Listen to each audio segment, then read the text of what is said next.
Bismillahirrahmanirrahim. Assalamualaikum warahmatullahi wabarakatuh.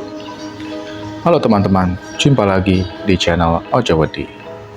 Terima kasih kepada teman-teman yang telah mendengarkan dan telah mensupport channel ini, agar channel ini makin berkembang dan bisa diterima oleh halayak yang lebih ramai. Seperti biasa teman-teman, jika sudah siap, selamat mendengarkan.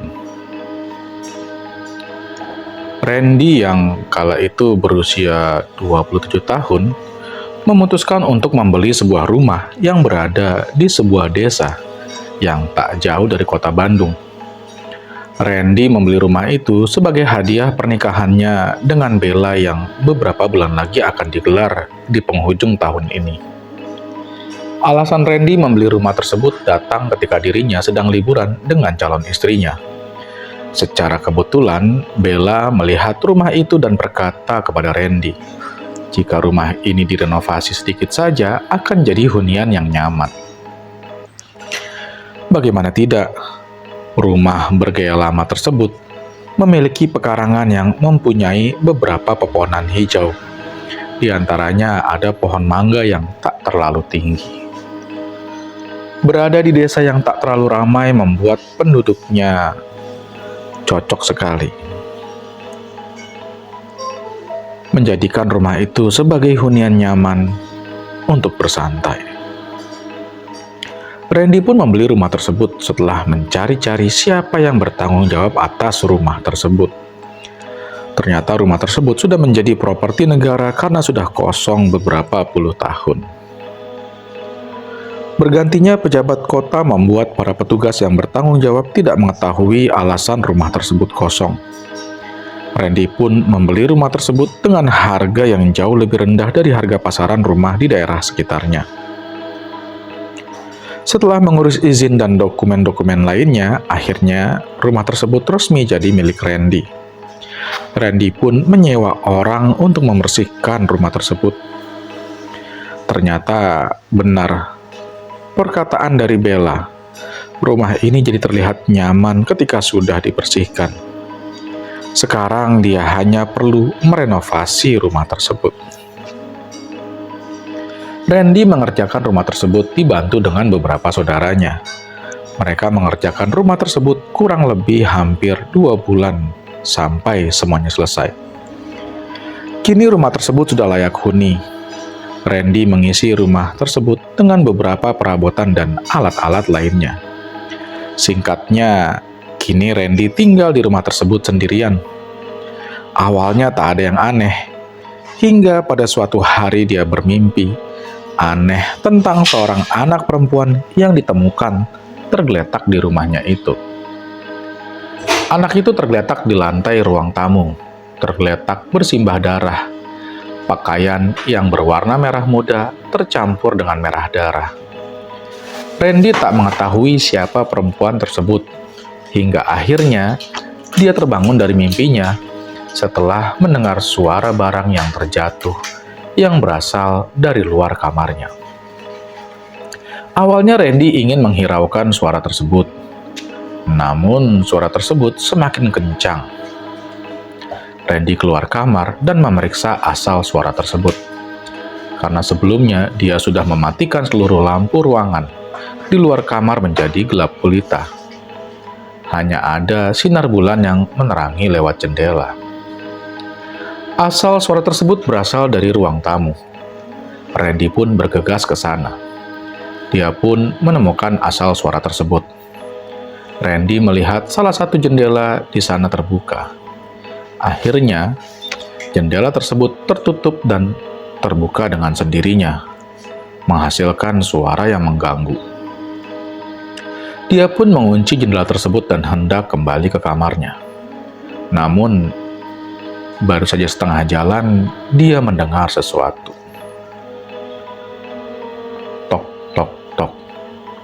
Suara ketukan pintu depan menghentikan langkah Randy. Randy terdiam sejenak untuk memastikan apa yang dia dengar. Lagi pula, siapa sih yang mengetuk pintu rumah orang di tengah malam? Tok tok tok. Suara ketukan tersebut kembali terdengar. Kali ini ketukan tersebut lebih kencang daripada sebelumnya. Dengan enggan, Randy berjalan menghampiri pintu, memutar kunci dan membuka pintu untuk melihat siapa yang bertamu malam-malam begini. Kosong, tak ada siapapun. Randy pun terdiam, menatap pekarangannya yang kosong. Di depannya hanya ada pohon mangga yang sedang berbunga. Siapa juga yang akan mengetuk rumah orang lain di tengah malam? Apalagi lokasi rumah baru Randy berada jauh dari tetangganya. Randy pun bergegas menutup pintu dan menguncinya. Dia pun berbalik dan melangkah menjauh dari pintu untuk ke kamarnya. Baru saja beberapa langkah, suara ketukan pintu tersebut kembali lagi. Kali ini, Randy bergegas untuk membuka pintu, untuk melihat siapa orang iseng yang mempermainkannya. Namun nihil, tak ada orang di luar. Hei, jangan sembunyi kamu. Sekali lagi kamu ketuk pintu saya akan panggil polisi. Gertak Randy dengan kesal. Ia pun menutup pintu dan menguncinya. Kali ini dia tak langsung beranjak dari sana. Randy memegangi gagang pintu dan mendekatkan telinganya di pintu, membuka gorden jendela dekat pintu, supaya dia bisa mendengar dan melihat ketika ada langkah kaki yang mendekat. Usaha Randy tak sia-sia. Ia mendengar langkah kaki dari luar. Kali ini, dia sudah siap. Ketika langkah itu sudah mendekat, Randy bergegas membuka pintunya lalu keluar. Ternyata langkah kaki yang Randy dengar sebelumnya tak memiliki pemilik. Suara tersebut entah datang dari mana, hanya ada suara tanpa sebab. Randy mulai berpikir yang aneh-aneh. Dia pun mulai berpikir soal hantu. Dia mulai berpikir semua ini ulah makhluk tak kasat mata. Duer. Suara pintu tertutup dengan paksa mengagetkan Randy. Dia pun bergegas menuju pintu dan untungnya dia tak terkunci di luar. Merasa ada yang tak beres, dia pun kembali masuk dan mengunci pintunya dan akan mengabaikan apapun suara yang akan terjadi. Ketika pintu sudah terkunci rapat, dia bergegas menuju kamarnya. Ketika baru saja berbalik, dia melihat anak kecil berlari dari lorong kamar mandi menuju dapur. Ketika melihat hal tersebut, Randy terkejut sekaligus kebingungan. Dia berusaha mengingat apa yang terjadi barusan. Dia ingin memastikan apakah tadi anak kecil yang berlari. Prang! Lamunan Randy terpecah ketika dikagetkan dengan suara perabot terjatuh yang berasal dari dapur. Tanpa banyak berpikir, Randy langsung bergegas menuju dapur. Ketika sampai di sana, Randy melihat wajan, panci, dan peralatan lainnya sudah berantakan. Sosok anak kecil tadi terlupakan ketika Randy melihat tikus yang keluar dari salah satu panci milik Randy. Randy lalu berpikir bahwa semua ini adalah ulah tikus tersebut. Dia pun tak langsung membereskan peralatan tersebut dan berniat membereskannya di keesokan harinya, bersama adiknya yang besok akan datang kemari. Untuk sekarang, dia ingin segera tidur dan tak mau memikirkan hal lain lagi. Namun, Randy kembali tidur. Ia kembali memimpikan sosok anak kecil itu lagi, yang kali ini berbeda. Randy melihat anak kecil itu masuk ke dalam rumahnya, melalui jendela yang terbuka. Lantas anak perempuan itu berlari menuju dapur. Bekas langkahnya meninggalkan jejak yang berwarna merah. Dalam mimpinya, Randy mencari anak tersebut ke dapur. Namun dia tak bisa menemukannya. Randy pun menyerah mencari bocah tersebut. Ketika hendak berbalik untuk kembali menutup jendela, sosok bocah tersebut sudah ada di belakangnya, menatap Randy dengan tatapan tajam. Lehernya mengeluarkan banyak darah seperti bekas sayatan. Bau amis langsung menyeruak memasuki hidung Randy. "Masa mau nyerah? Cari aku lagi yuk," ucap si anak dalam mimpinya. Setelah mengucapkan hal tersebut, bocah tersebut lari meninggalkan Randy yang diam membisu. Pandangannya berangsur buram, hingga akhirnya berubah menjadi gelap, dan dia pun bangun dari tidurnya di keesokan paginya. Ia pun lupa akan mimpi yang ia dapat semalam. Dia pun bergegas ke kamar mandi untuk membasuh muka dan membersihkan dirinya. Ketika selesai membersihkan diri, ia pun menuju dapur untuk membuat sarapan. Namun, alangkah terkejutnya Randy ketika melihat dapurnya yang berantakan. Ia pun teringat bahwa semalam ada tikus yang membuat dapurnya berantakan. Randy pun membereskan alat-alat yang berserakan dan mulai membuat sarapan.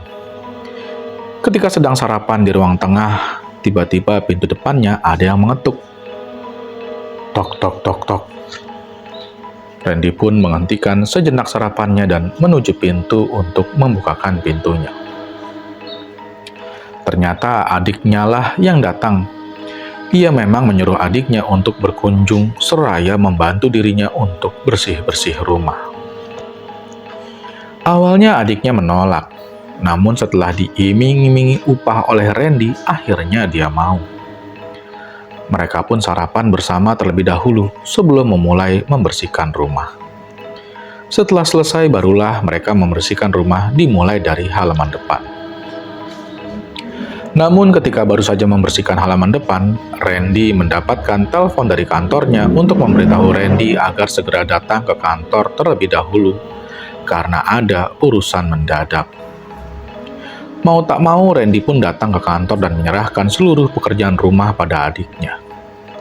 Lagi-lagi, adiknya menolak. Namun Randy menjanjikan untuk menambah upahnya, dan dia pun setuju.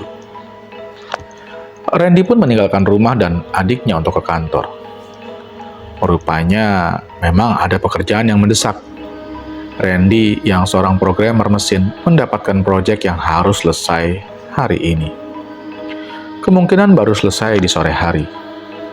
Dia pun menghubungi adiknya agar tak pulang terlebih dahulu sebelum dirinya pulang.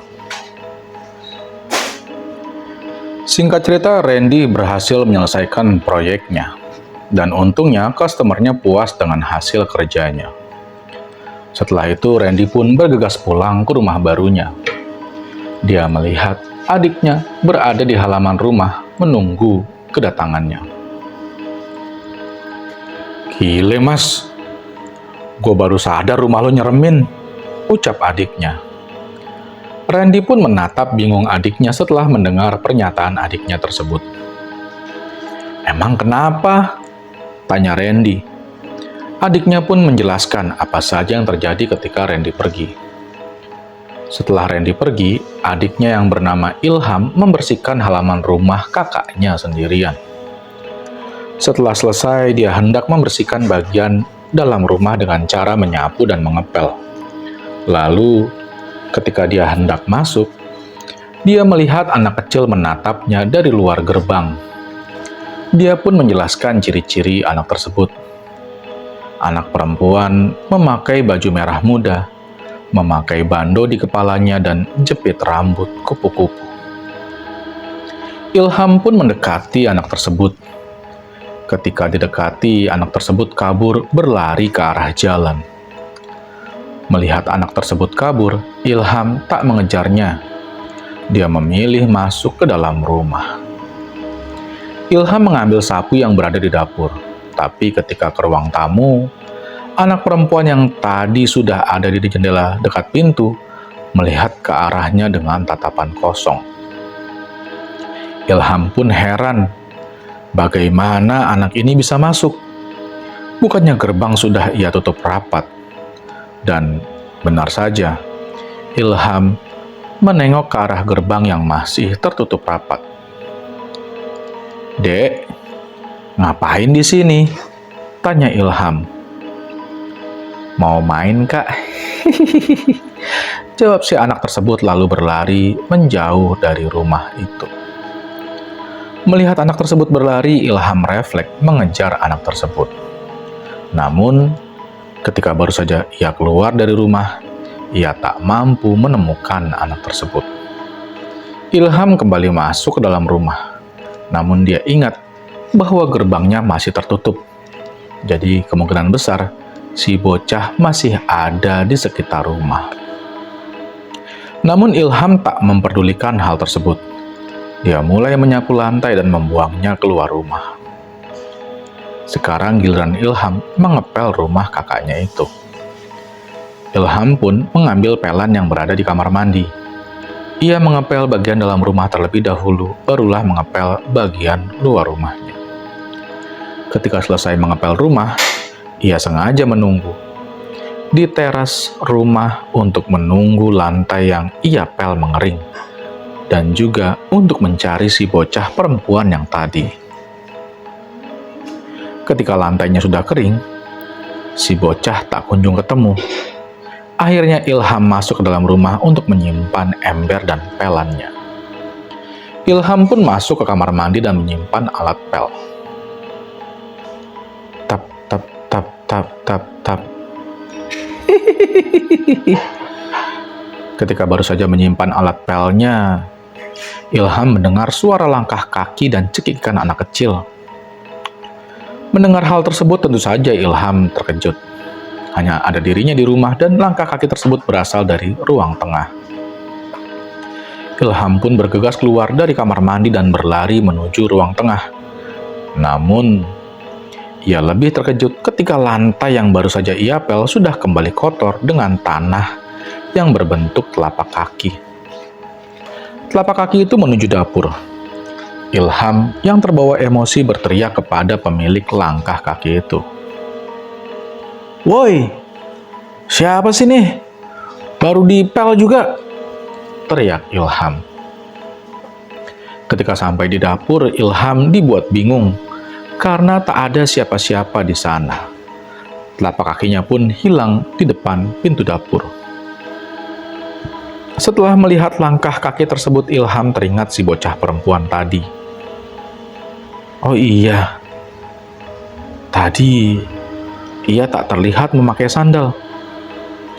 Kesal dengan dirinya sendiri karena tak mengunci pintu, ia pun kembali ke kamar mandi untuk mengambil alat pelnya lagi. Singkat cerita, ia mengepel ruangan itu kembali. Setelah bersih, ia mengunci pintu lalu kembali ke kamar mandi untuk menyimpan alat pel. Ketika baru saja menyimpan alat pel tersebut, Ilham mendengar hal lain lagi. Tap, tap, tap, tap, tap. Kali ini ia mendengar suara langkah kaki lagi. Tapi sekarang, seperti dari dalam keluar rumah. Ilham pun kembali keluar dari kamar mandi. Namun tetap saja, ia tak menemukan si pemilik langkah kaki tersebut. Namun kali ini ada yang sedikit berbeda. Bekas langkah kaki masih ada di lantai, tapi bukan tanah, melainkan seperti cairan yang kental. Ilham pun mencoba untuk menyentuh cairan tersebut dengan telunjuknya. Darah. Bekas langkah kaki itu menjadi darah, bukan lagi tanah. Melihat hal ini, Ilham menjadi sedikit mual dan ketakutan. Buru-buru ia mengambil alat pel dan membersihkan noda darah tersebut. Ia tak yakin apakah sudah bersih atau belum. Namun, ketika telah selesai mengepel lantai, ia buru-buru mengunci jendela dan pintu. Ilham pun menunggu. Kakaknya pulang di teras rumah bersama alat pel dan ember. Setelah mendengarkan cerita dari adiknya Ilham, Randy tak langsung percaya apa yang dikatakan oleh Ilham. Namun di hati kecilnya, ia sedikit ketakutan. Karena setelah beberapa hari tinggal di rumah ini, dia sering bermimpi tentang anak perempuan berbaju merah muda. Bersambung dulu ya teman-teman. Jangan lupa untuk terus mengikuti ceritanya di channel Ojo Wedi. Akhir kata, wassalamualaikum warahmatullahi wabarakatuh.